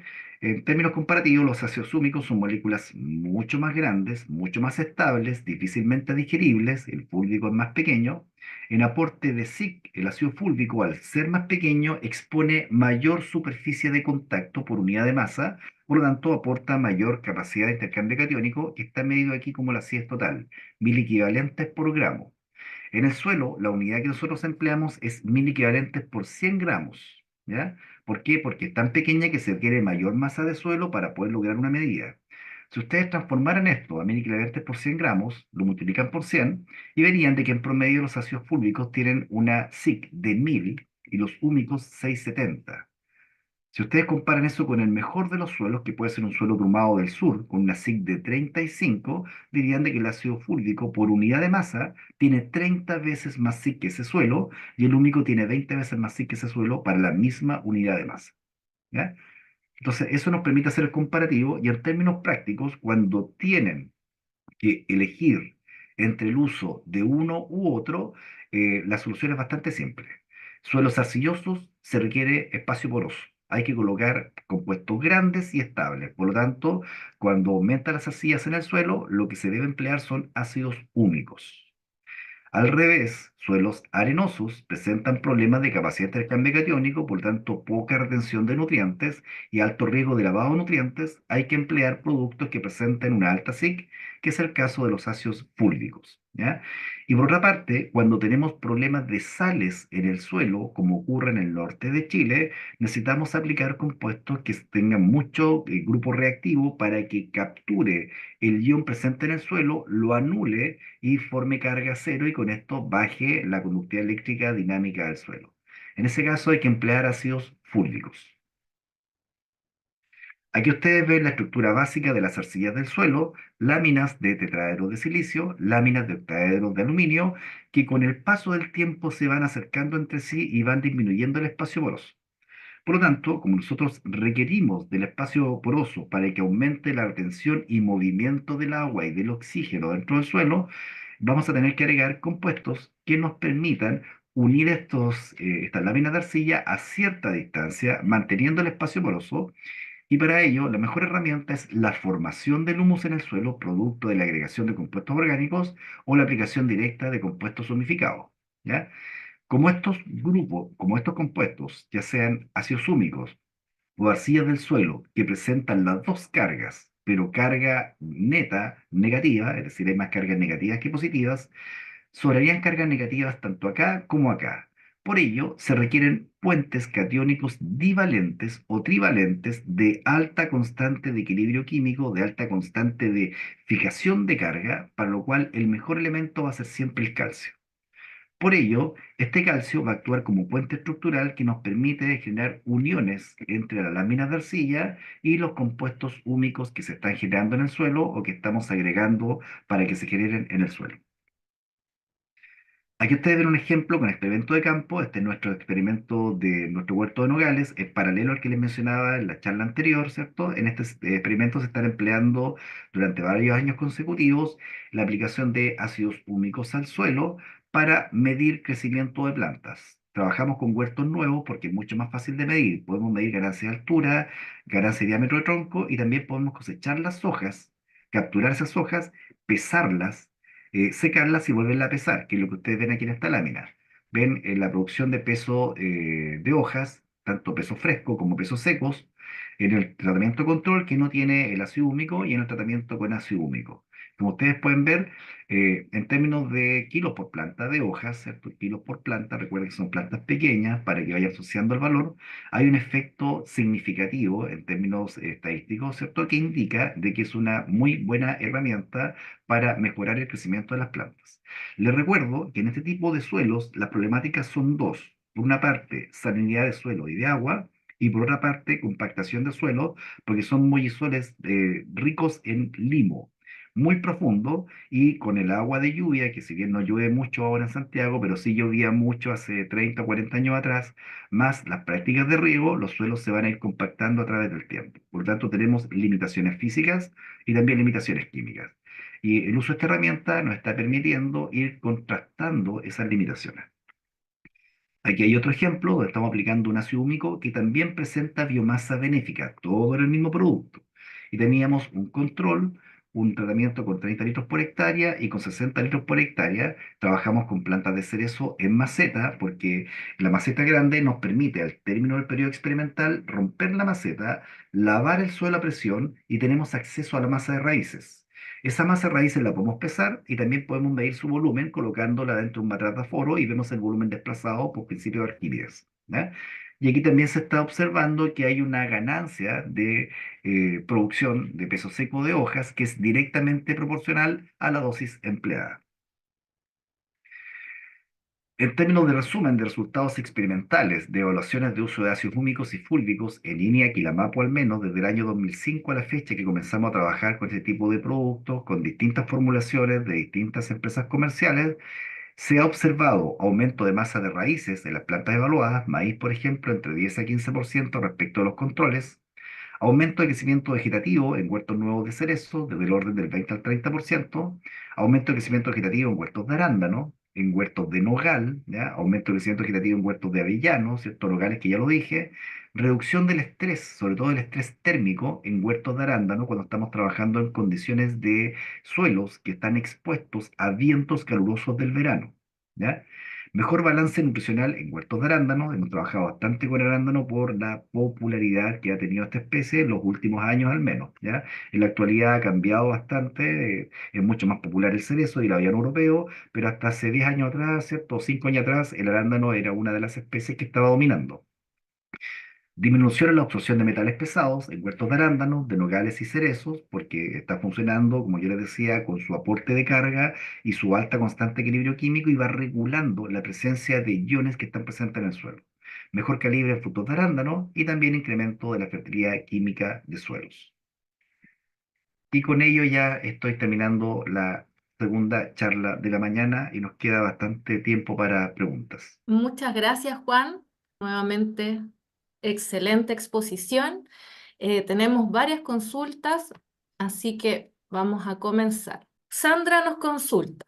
En el contexto del proyecto de ley SIGES, que es el Sistema de Incentivos para la Gestión Sostenible de Suelos, que pretende impulsar la adopción de prácticas para mejorar las propiedades biológicas, además de las físicas y químicas, ¿qué instrumento, estudio o análisis de suelo nos serviría para poder recomendar alguna práctica que vaya en este sentido?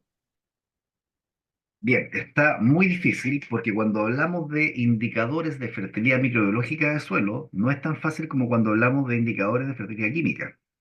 Si bien la fertilidad química ya es discutible, porque tenemos valores referenciales distintos por tipo de suelo, porque así debería ser, a pesar que no se ha empleado de esa forma, en términos de actividad biológica es mucho más discutible todavía porque es muy dependiente del contenido de materia orgánica que presenta el suelo. Me explico. Nosotros podríamos trabajar con un suelo del norte que tenga un 1% de materia orgánica y una población de un microorganismo cualquiera de 5 por 10 elevado a 3, ¿ya? Y hacer el mismo análisis en la zona donde trabaja Sandra, que es el sur, y el mismo microorganismo podría tener un valor de, por ejemplo, 6 por 10 elevado a 7. Y va a decir, ah, mira, acá hay mucho más, que allá es más alto. Lógico, porque está asociado a la materia orgánica. Por lo tanto, probablemente el valor que encontramos en el norte sea adecuado para ese suelo. Y en condición natural no va a incrementar, a no ser que le agreguen fuentes de carbono. Y probablemente en el sur, que es bastante más alto, a lo mejor está por debajo del valor potencial que podría lograrse si se realizaran prácticas de manejo que vayan favoreciendo el desarrollo de la biomasa del suelo, ¿ya? Por lo tanto, el problema es que no tenemos estándar, no hay. Y la única forma de poder generarlo es que nosotros estudiáramos especies indicadoras representativas de la zona. Por ejemplo, praderas en el sur y uva de mesa en el norte. Dos especies distintas, pero que crecen en ambientes que también son distintos, por lo tanto no podemos usar la misma. Y luego en el sur, ir visitar, por ejemplo, los 10 mejores predios en términos de productividad, ¿cierto? De una especie como, no sé, como vallica o lo que ustedes quieran.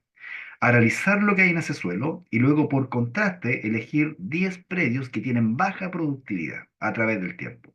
Volver a analizar, aplicar herramientas estadísticas y demostrar de esa forma que esta diferencia, que no solamente obedece a propiedades biológicas, también hay física y química de por medio, pero si son suelos parecidos, o sea, eliminando las propiedades físicas y químicas, pensando que son similares, donde la diferencia podría estar dada por propiedades biológicas, realizar este análisis y demostrar estadísticamente que son distintos y de esa forma nos estaríamos acercando a indicadores, no a un estándar, pero sí a un indicador de qué es lo correcto, ¿ya? Voy a hacer un ejemplo súper simple. Pensemos que ninguno de nosotros es atleta competitivo, ninguno corre maratón, ¿ya? Pero que por salud estamos haciendo actividad física 3 veces por semana y hacemos trote, ¿cierto? Running.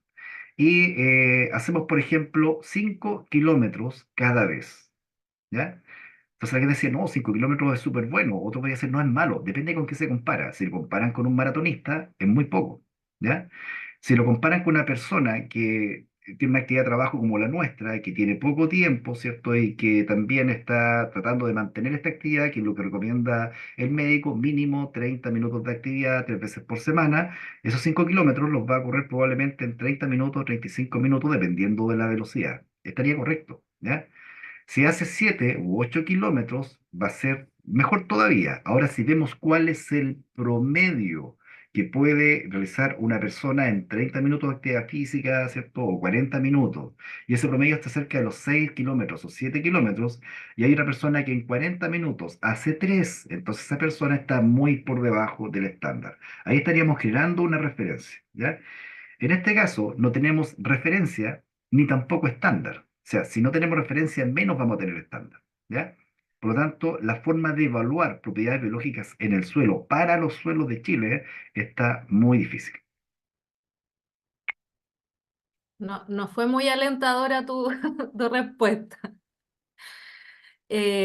Francisco Torrejón de Coser Chile S.A. dice, ¿podrías indicar en qué épocas del año frecuencia es más adecuada para realizar estas aplicaciones? Ya, las aplicaciones tienen que realizarse con cultivo creciendo, porque para que el microorganismo reciba carbono, necesitamos de que la raíz de la planta esté activa, ¿ya? Eso va a depender del cultivo con el cual estemos trabajando. Ejemplo, si es una pradera de crecimiento permanente, tendríamos que aplicarlo durante todo el año, probablemente con mayor concentración en primavera o en verano siempre que haya riego. Si es un frutal caduco, porque desde la sexta región de Chile hacia el sur tenemos prácticamente frutales de hoja caduca. No hay frutales de hoja persistente, son algunos casos, hay excepciones, pero los frutales de hoja persistente están localizados o concentrados desde la sexta región hasta la quinta región y algo en la cuarta región. Si fuera un frutal de hoja caduco, va a ser fácil el ejemplo, la raíz va a comenzar a crecer desde fines de septiembre o en octubre o en noviembre inclusive. Por lo tanto, las aplicaciones de estos consorcios microbianos o cócteles de microorganismos, té de compost, té de humo de lombriz o cualquier producto formulado, debería realizarse desde mediados de octubre en adelante, durante todo el periodo de crecimiento raíz. Para que esto funcione, insisto, tienen que haber raíces creciendo para que vayan exudando compuestos carbonados que alimenten a esta microbiota. Claudio López de Viña Casa Clocker dice, hola Juan, ¿es igual de eficiente la aplicación de té de compost 200 litros por hectárea 8 semanas que es aplicado mediante riego subterráneo en vides cultivadas en suelos volcánicos frutillar? Eh, sí, porque si lo están aplicando con riego enterrado, incluso es mucho más fácil el contacto entre los microorganismos que están aplicando y la zona de crecimiento de las raíces, ¿ya? Porque es como una aplicación incorporada, sería mucho más eficiente. La pregunta es si es suficiente, porque en la medida que aumenta la materia orgánica del suelo, si es materia orgánica, obviamente es estable, tiene pocos grupos de carbono activo para alimentar esta biomasa. Por lo tanto, si queremos que aumente la eficacia de la práctica de aplicación de estas inoculaciones de microorganismos, se requiere del aporte de carbono activo. Cualquier fuente de carbono, compost, guanos compostados, residuos de cubiertas vegetales, va a ser mejor alimento para estos microorganismos que la materia orgánica propia presente en el suelo. Acuérdense el ejemplo del rollo de reja que está ahí concentrado. Eso es la materia orgánica que ustedes tienen en el suelo. Muchas gracias.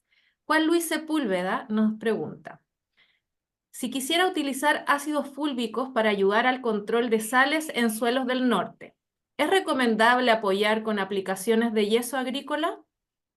Son dos herramientas distintas y que resuelven problemas diferentes. El yeso agrícola permite el desplazamiento de sales siempre y cuando se empleen cargas hidráulicas importantes. Hablemos de riegos que logren del orden de 60 milímetros.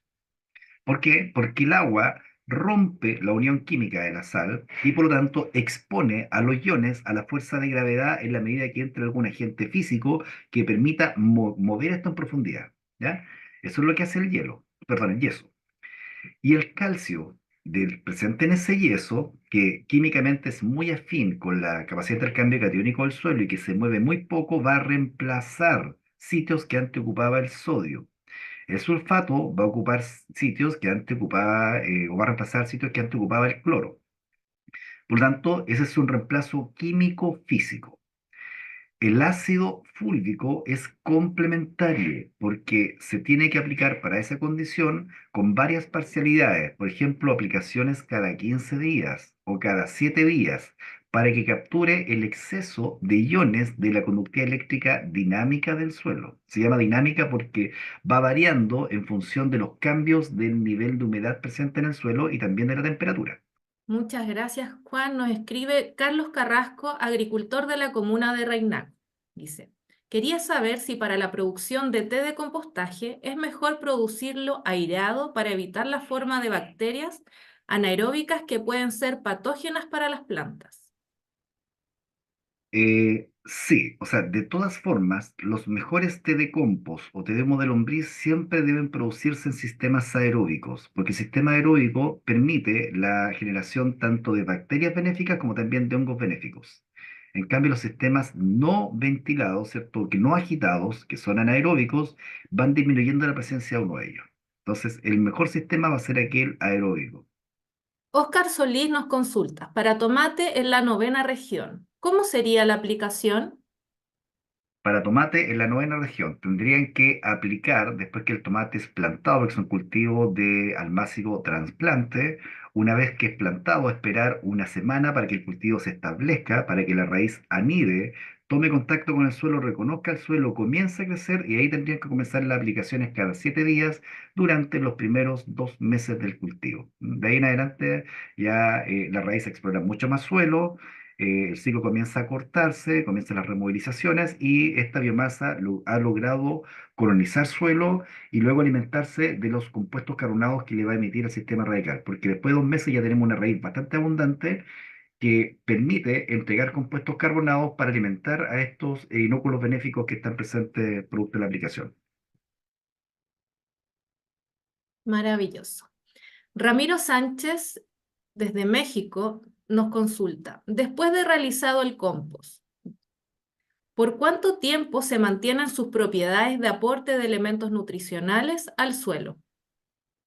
Ya. Él está hablando de compost, no de té de compost. En el caso del compost, si es almacenado en ambiente protegido, ¿ya? Con temperatura, ¿cierto? Relativamente estable, dentro de un margen que sea agronómicamente aceptable, va a permanecer sus propiedades durante el tiempo. Es muy poco el cambio que va a ocurrir de una temporada a la otra, porque esas propiedades químicas que él menciona es la concentración de elementos que está formando agregados estables con las moléculas carbonadas del mismo compuesto. Por lo tanto, hay poca probabilidad que éstas se vayan degradando. Para que esto ocurra, tendría que llover y la pila tendría que estar expuesta a la lluvia, ¿cierto? Y ahí eso va a activar la biomasa y va a romper parte de las uniones y se va a liberar. Si es solo un evento de lluvia, entonces los cambios son leves, muy leves. Si son varios eventos y tenemos también temperaturas dentro de estos eventos, entonces el compost se va a activar y va a ir cambiando algunas propiedades químicas. Por eso es que el compost, si está terminado, hay que protegerlo, colocarlo, taparlo, cubrirlo, colocarlo bajo un ambiente que esté cubierto para protegerlo de la lluvia. Mientras no ingrese agua, no van a haber procesos biológicos. Estoy leyendo también algunas consultas que quedaron pendientes de la presentación anterior. Jocelyn consulta, ¿cuántos kilos de guano rojo debo incorporar al suelo en una hectárea de siembra de ajo chilote? Ya, esa es una pregunta que no está asociada al tema. Es prácticamente una receta de fertilización. Si es saco chilote, la necesidad de nutrientes, principalmente de nitrógeno, es del orden de 150 kilos por hectárea. Dependiendo del periodo del año en el cual cultives el ajo, la temperatura del suelo y la humedad, el suelo podría entregarte entre 60 y 80 kilos, ¿ya? Por lo tanto, te va a faltar algo poquito menos que 100 kilos.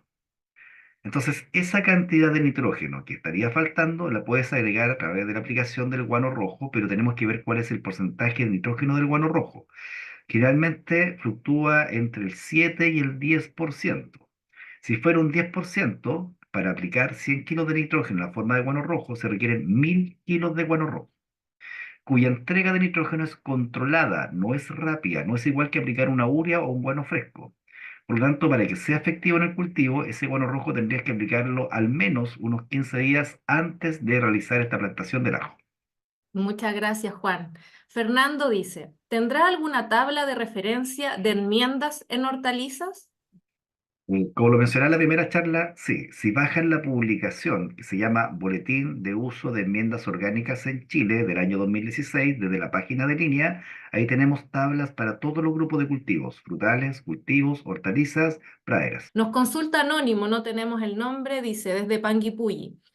Se realizó un análisis de suelo y los valores de hierro fueron por sobre los rangos adecuados. ¿Se debe tener alguna precaución con la incorporación de enmiendas? La pregunta no está asociada directamente a la temática, ¿cierto? Pero se los voy a explicar. Cuando nosotros trabajamos con análisis químico de suelo, lo que se mide es la fracción biodisponible, no se mide el total, no es un análisis para la minería. En la minería los análisis son distintos porque se quiere conocer la ley del mineral para saber contenidos totales de los elementos que son de interés de extraer. En el caso del suelo, nosotros vemos las fracciones biodisponibles para tratar de asociarlas con la habilidad que tiene la planta para crecer con esos niveles. Dentro de los elementos que forman la corteza superficial, ¿cierto? O corteza directamente del suelo, tenemos cinco que son los que dominan: el oxígeno, el aluminio, el silicio, el calcio y el hierro. Por tanto, es normal que en los análisis químicos agronómicos de suelo los niveles de hierro siempre sean más altos que el estándar, porque hay que reconocer que el estándar es la concentración necesaria para que la planta pueda satisfacer su necesidad, pueda crecer y pueda maximizar su respuesta agronómica. Ejemplo, para el ser humano, el consumo de agua diario debería fluctuar entre 2 y 3 litros. Entre 2 y 3 litros. Si nosotros tenemos una disponibilidad de agua de 5 litros o de 10 litros, la persona no va a responder a ese exceso de agua. No le va a hacer ningún efecto negativo porque no lo va a consumir. Entonces, en el caso de este hierro, es normal que aparezca un nivel más alto en el suelo que lo requerido por la planta, ¿ya? Porque ese rango de referencia es lo que la planta requiere para que pueda cumplir su ciclo y pueda expresar potencial de rendimiento. Si hay más, la planta no lo va a absorber.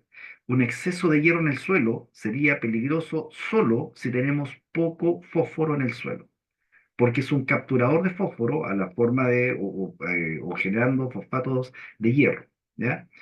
Si aplicamos la enmienda orgánica, el hierro no afecta absolutamente en nada. Enmienda orgánica directa al suelo, ¿ya? Es más, esta enmienda orgánica va a generar un nuevo equilibrio químico y probablemente contribuya a reducir ese hierro excesivo, visto en ese nivel, en ese análisis, que en el fondo no es dañino para la planta, ¿ya? Va a regular, porque va a generar equilibrio químico. Entonces, los valores de disponibilidad de todos los nutrientes van a cambiar una vez que la enmienda orgánica haya sido incorporada, haya sido transformada por los que se presenta en el suelo. Distinto es el caso de aplicación de ácidos húmicos disueltos en agua, porque en ese caso, cuando se aplica el ácido húmico, entendiendo que el ácido húmico proviene de la leonardita y que esta leonardita no es soluble en agua, y para solubilizarla se trató con hidróxido de potasio para rescatar la fracción húmica. Este producto húmico comercial presenta hidróxido en su fórmula o en su molécula. Y el hidróxido, cuando se encuentra con el hierro en el agua, reaccionan y generan reacciones no deseadas. Y lo que se observa es que se forma una especie de lavaza, lo cual está indicando que la capacidad solubilizadora de esa solución va disminuyendo porque está perdiendo capacidad de acción química, ¿ya? Y ahí el problema no es el producto, es la calidad del agua, que indica de que ese producto no es compatible producto de la presencia de hierro en el agua.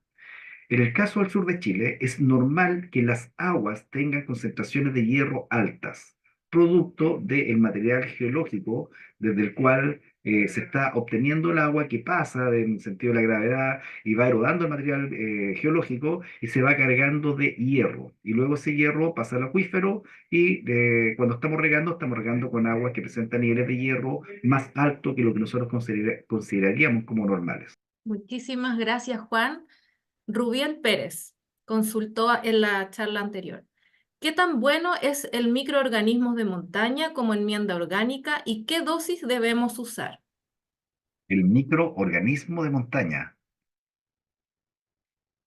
Sí, la práctica que se hace de recuperar una parte del suelo de montaña se reproduce y luego se aplica al suelo.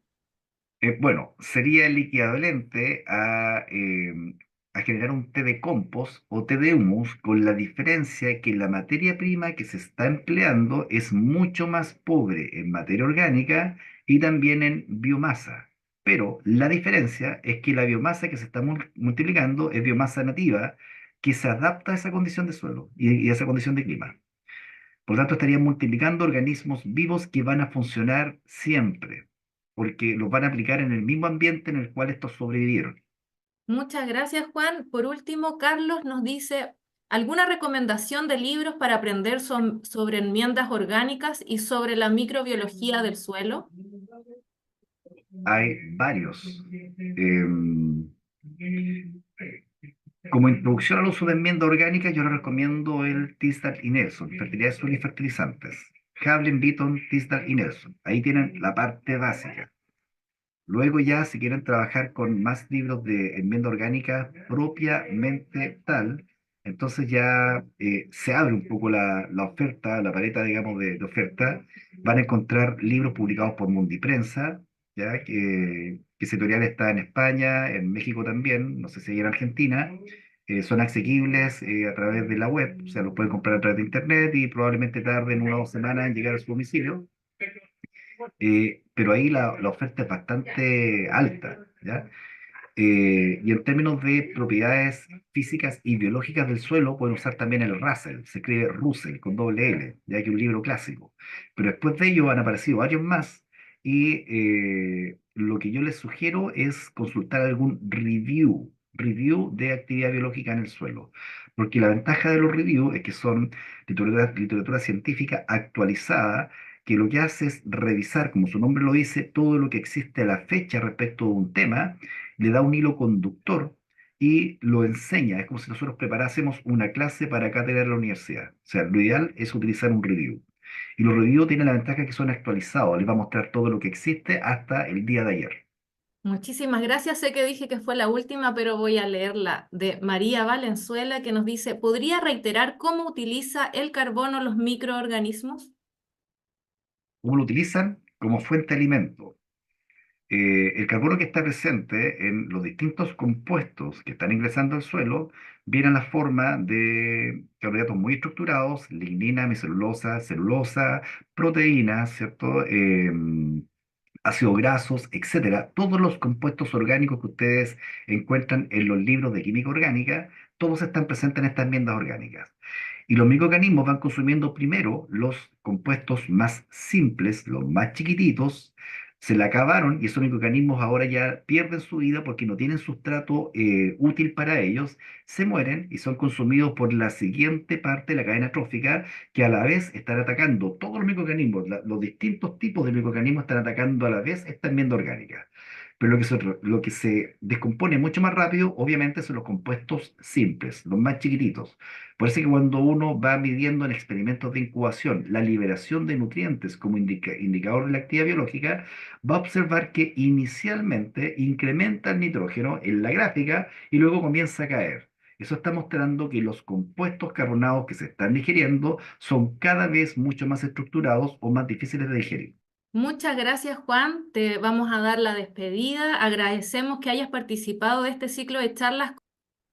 No me queda más que agradecer a todos y todas quienes han participado hoy en este interesante encuentro. Su presencia refleja el interés de impulsar prácticas sustentables en el sector silvagropecuario. Recuerden nuestro eslogan, el hashtag Yo Nutro Mi Suelo, y los invitamos a seguirnos en las redes sociales y también a compartir el hashtag Yo Nutro Mi Suelo. Que tengan una excelente jornada.